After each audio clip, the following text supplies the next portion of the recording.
नमस्कार, विदर्भ की बात वीकेबी न्यूज में आपका स्वागत है। और आज के खबरों के सफर पर चलने से पहले देखते हैं आज की हेडलाइंस।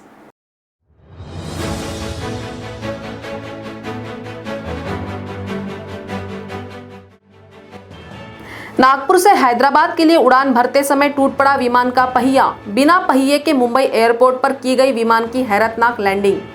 पेशेंट, डॉक्टर और क्रू मेंबर सलामत।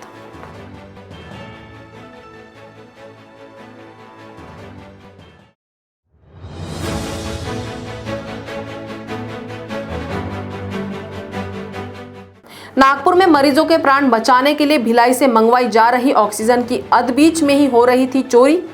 पुलिस सक्रियता से देवरी बॉर्डर और जालना में पकड़े गए 4 टैंकर।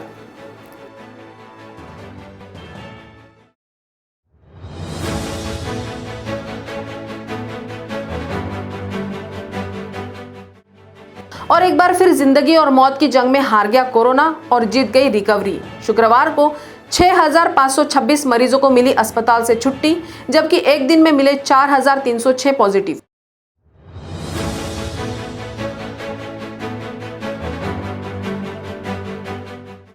और अब खबरें विस्तार से। जरा विचार कीजिए कि आप प्लेन में सवार हो और टेक ऑफ करते समय प्लेन का पहिया टूटकर गिर जाए तो क्या होगा? प्लेन की लैंडिंग कैसे होगी? कुछ ऐसा ही वाकया गुरुवार को नागपुर से हैदराबाद के लिए उड़ान भर चुकी एयर एम्बुलेंस के साथ हुआ तो विमान के चालक दल में खलबली मच गई।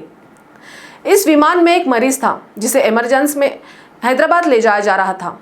ऐसे में विमान की इमरजेंसी लैंडिंग मुंबई में करानी पड़ी, लेकिन एक पहिए के बिना विमान की लैंडिंग मुंबई में कैसे कराई गई, वह काबिले तारीफ कारनामा है। जेट सर्व एविएशन C90 एयर एम्बुलेंस ने जब नागपुर से पेशेंट को लेकर उड़ान भरी तो उसी समय विमान का अगला पहिया टूटकर अलग हो चुका था।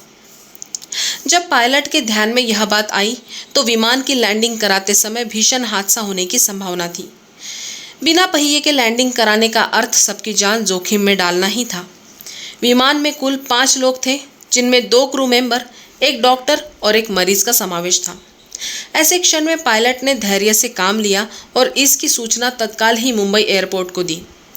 मुंबई में विमान की बेली लैंडिंग कराने का निर्णय लिया गया, जिसमें लैंडिंग गियर के बिना लैंडिंग कराई जाती है, यानी विमान सीधे सपाट जमीन पर घसीटते हुए लैंड होने वाला था।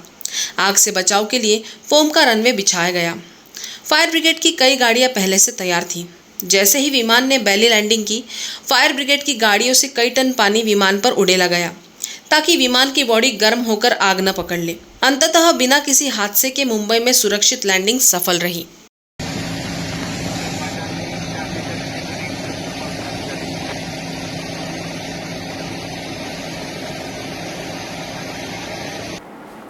पुलिस ने नागपुर आ रही ऑक्सीजन की खेप को बीच में ही गायब कर कालाबाजारी के तहत बेचने वाले ऑक्सीजन चोरों को गिरफ्तार किया है। पुलिस को यह सफलता देवरी और जालना में नाकाबंदी के दौरान मिली है। पुलिस ने देवरी बॉर्डर पर 2 तथा जालना में 2 ऑक्सीजन के टैंकर जब्त किए हैं। भिलाई के प्रेक्स एयर कंपनी से ऑक्सीजन के जो 4 कंटेनर नागपुर के लिए निकले थे, उनसे ऑक्सीजन चोरी कर अन्य राज्यों में ऑक्सीजन की सप्लाई की जा रही थी। स्थानीय पुलिस प्रशासन को जब इसकी जानकारी मिली तो पुलिस ने फिल्मी स्टाइल में चोरों कंटेनर चालकों को गिरफ्तार किया है। 2 कंटेनर भिलाई नागपुर मार्ग पर स्थित देवरी बॉर्डर पर और 2 कंटेनर जालना औरंगाबाद हाईवे पर पकड़े गए हैं। बता दें कि नागपुर और विदर्भ के जिलों में ऑक्सीजन की कमी दूर करने के लिए स्वयं केंद्रीय मंत्री नितिन गडकरी मैदान में उतरे हैं। ऑक्सीजन सप्लाई सुनिश्चित करने और समन्वय बनाए रखने की जिम्मेदारी गडकरी ने समाज सेवी एवं ट्रांसपोर्टर प्यारे खान को सौंपी थी। नागपुर और विदर्भ के अन्य जिलों के लिए ऑक्सीजन सप्लाई का कॉन्ट्रैक्ट प्रेक्स एयर कंपनी को दिया गया है। इस कंपनी द्वारा गत बुधवार को 4 गैस कंटेनर नागपुर से भिलाई स्टील प्लांट में भेजे गए थे। शाम तक कंटेनर नागपुर वापस आने वाला था, लेकिन कंटेनर नहीं पहुंचने के कारण जब प्यारे खान ने जानकारी ली तो कंपनी की ओर से बताया गया कि 4 कंटेनरों का ब्रेकडाउन हो चुका है।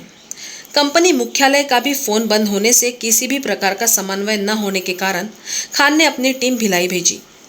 वहां टीम के सदस्यों ने पूछताछ की तो पता चला कि 4 कंटेनर ऑक्सीजन समेत रवाना हो चुके हैं। खान ने तुरंत जिलाधिकारी रविंद्र ठाकरे और पुलिस आयुक्त अमितेश कुमार को घटना की जानकारी दी। आरटीओ अधिकारी आनंद मोहड़ और गोंदिया पुलिस ने देवरी बॉर्डर पर नाकाबंदी शुरू कर दी। इस प्रकार देर रात को 2 संदिग्ध कंटेनर चालकों को गिरफ्तार किया गया। गिरफ्तार चालकों को अन्य 2 कंटेनर के बारे में पूछे जाने पर चालक ने उन टैंकरों के चालक का नंबर दिया।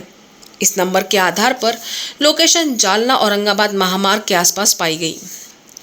तत्काल ही जालना पुलिस को सूचित कर वहां नाकाबंदी लगाई गई और दूसरे दिन गुरुवार की सुबह दोनों आरोपी कंटेनर चालक पकड़े गए।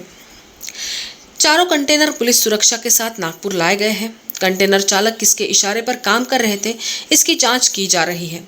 चारों कंटेनरों में तकरीबन 64 टन ऑक्सीजन उपलब्ध होने की जानकारी सामने आई है। 4 टैंकर का हमारा ट्रैकिंग चल रहा था जो भिलाई से नागपुर आने थे। तो हमने ड्राइवर से बात की कि भाई क्या हुआ, तो बोले पहले तो बोले लोड नहीं हो रहा करके, बाद में बोले कि गाड़ी में रिपेयरिंग का प्रॉब्लम है। तो सेकंड डे मैंने बात किया गाड़ी रिपेयर हो गई, तो बोले नहीं रिपेयर नहीं हुआ। फिर मैंने यहाँ से अपने मैकेनिक और रिपेयर की टीम यहाँ से नागपुर से भिलाई भेजी। तो वहाँ जाने के बाद पता चला कि चारों गाड़ी गायब है। फिर हमने कलेक्टर साहब और म्यूनिसिपल कमिश्नर साहब इन दोनों को भी शिकायत की। मैंने कहा कि ऐसा हो गया। तो फिर जब ड्राइवर का ट्रैकिंग किया हमने जीपीएस के थ्रू और उनके मोबाइल नंबर के थ्रू, तो 2 गाड़ी देवरी बॉर्डर पे आरटीओ ने पकड़ा और उसके बाद 2 गाड़ी औरंगाबाद जालना के बीच में पकड़ी गई। तो ऐसे 4 गाड़ी पकड़ी गई। ये मेरे ख्याल से ज़्यादा पैसे में कुछ लिक्विड बेचने के लिए लेके जा रहे थे। शुक्रवार को भी कोरोना के संक्रमण पर रिकवरी हावी रही। एक दिन में जहां 4306 नए पॉजिटिव मिले हैं, वहीं 6526 मरीजों ने कोरोना से जंग जीती है। शहर में एक ही दिन में एक्टिव केसेस में करीब 2000 की कमी आई है। शुक्रवार को शहर में 62,298 एक्टिव केसेस थे, जबकि एक दिन में 79 मरीजों की मृत्यु हुई थी। अकोला में शासकीय मेडिकल कॉलेज से रेमडेसिविर इंजेक्शन चुराकर उसे बड़ी कीमत पर बेचने जाने का खुलासा हुआ है। इस सिलसिले में एक वार्ड बॉय और एक नर्स को क्राइम ब्रांच ने हिरासत में लिया है।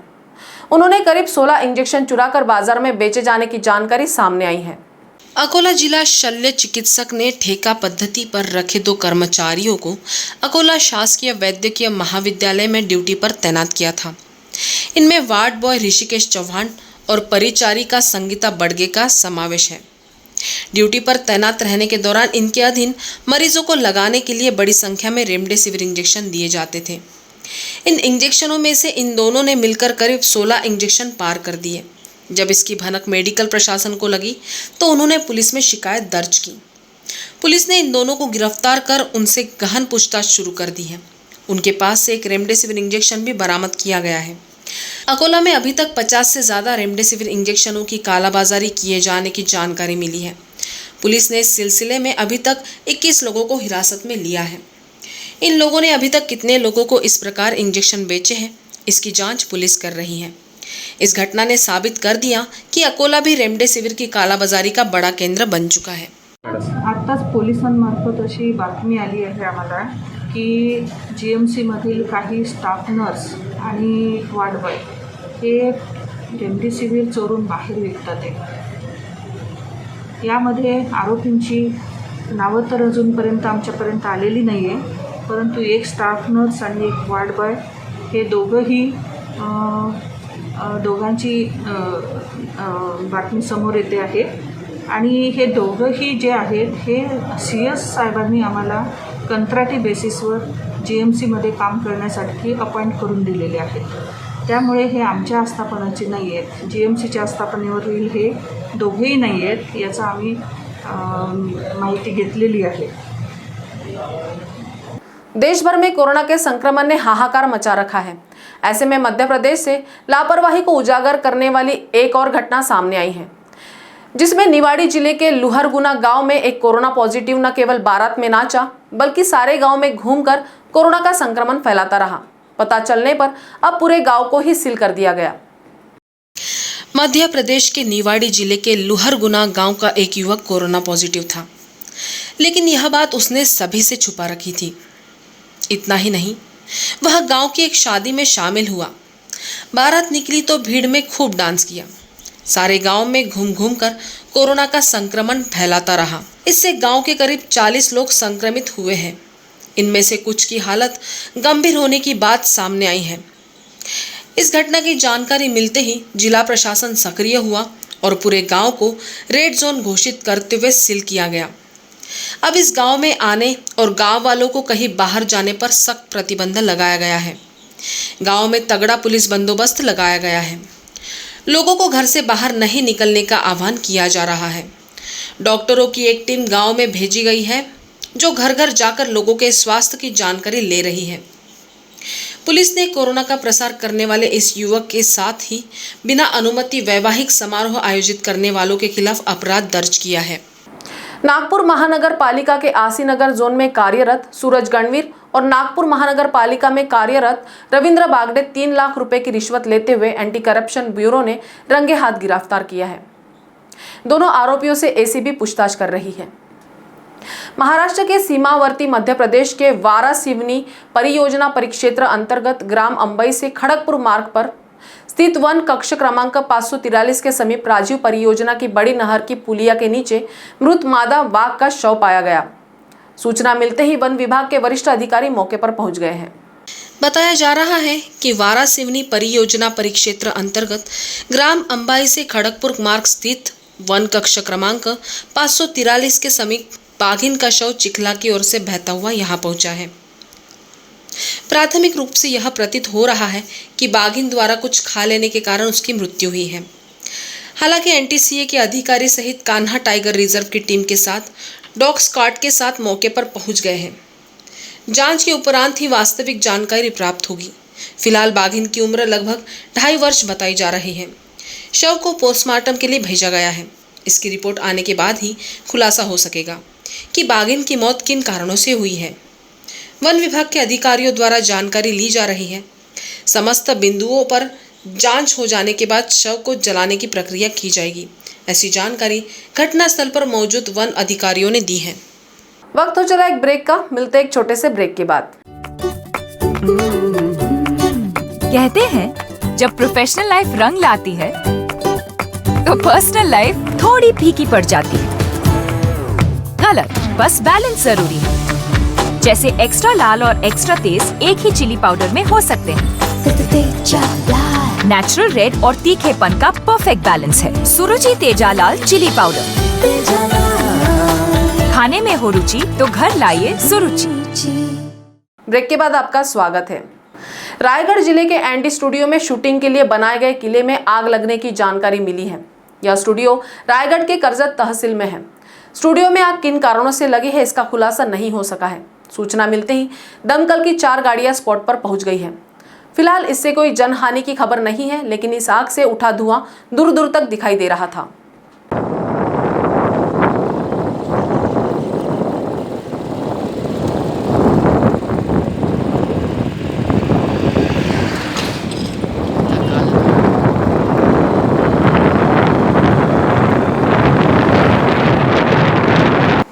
मुंबई शहर के पालक मंत्री असलम शेख ने देश में रेमडेसिविर इंजेक्शन का सर्वाधिक उत्पादन करने वाली पालघर जिले की कमला लाइफ साइंस को भेंट देकर कंपनी के चेयरमैन डॉक्टर दिबंगर झवर तथा वरिष्ठ अधिकारियों से संवाद करते हुए उन्हें आश्वस्त किया है कि रेमडेसिविर का उत्पादन बढ़ाने के लिए सरकार हर संभव मदद करेगी। यह कंपनी तारापुर MIDC में है।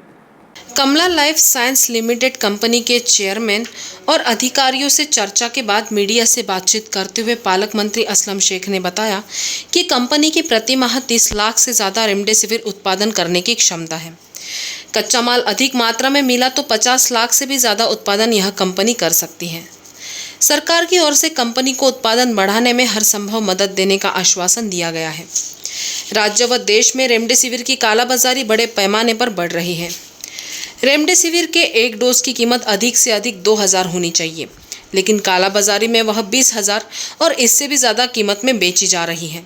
सरकार ने यहाँ कालाबाजारी रोकने के लिए कठोर कदम उठाए हैं। जो है रेमडेसिविर के लिए जो है मारामारी चल रही है, लोगों को रेमडेसिविर नहीं मिलता है। आज हम जिस फैक्ट्री में यहाँ पे आए हैं, ये करीबन जो है 30 लाख वायल जो है आज की तारीख में जो है इस अकेले फैक्ट्री में बन रहा है। लेकिन अगर इसी फैक्ट्री को और सक्षम किया जाए, इनको रॉ मटेरियल और दिया जाए और केंद्र सरकार का मैनेजमेंट, खाली यही फैक्ट्री नहीं, इस तरह की और जो फैक्ट्री पूरे देश में है जिनके पास अपनी कैपेसिटी बढ़ाने की क्षमता है, उसको रॉ मटेरियल और दें, तो मुझे लगता है कि आने वाले दिनों में रेमडेसिविर के लिए कम से कम देश में और महाराष्ट्र में लोगों को दिक्कत नहीं होगी। आज खास करके खुद आने का कारण ये था कि हम देखें कि क्या वस्तुस्थिति है, क्यों रेमडेसिविर जो है कम हो रहा है, क्यों मिल नहीं पा रहा है, क्या रीज़न है, किस तरीके से प्रोडक्शन होता है और किस तरीके से और बढ़ा सकते हैं। एक महिला वन कर्मचारी ने जब शराब पीकर अपने ही दफ्तर में हंगामा मचाना शुरू किया तो खलबली मच गई। यह घटना अमरावती जिले के परतवाड़ा वन परिक्षेत्र कार्यालय की है, जहां अकाउंट विभाग में काम करने वाली एक महिला ने ऑफिस में शराब पीकर शोर मचाना शुरू कर दिया। वन अधिकारी ने इसकी सूचना पुलिस को दी और जब पुलिस पहुंची तो वह महिला पुलिस को गालियां देने से बाज नहीं आई। उसने महिला पुलिस कर्मचारी को थप्पड़ जड़ दिया। इसके बाद उसे हिरासत में लेकर थाने लाया गया। कार्यालय में तमाशा करने वाली महिला पर विभाग क्या कार्रवाई करता है, यह देखना होगा। तुम कनाडा कमाई चलेगा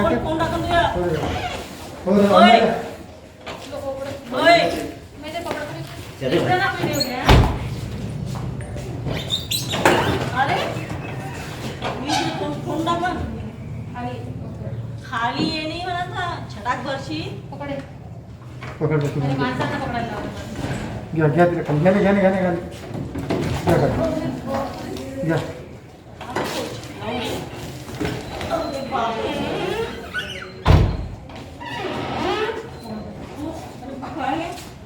पकड़ ना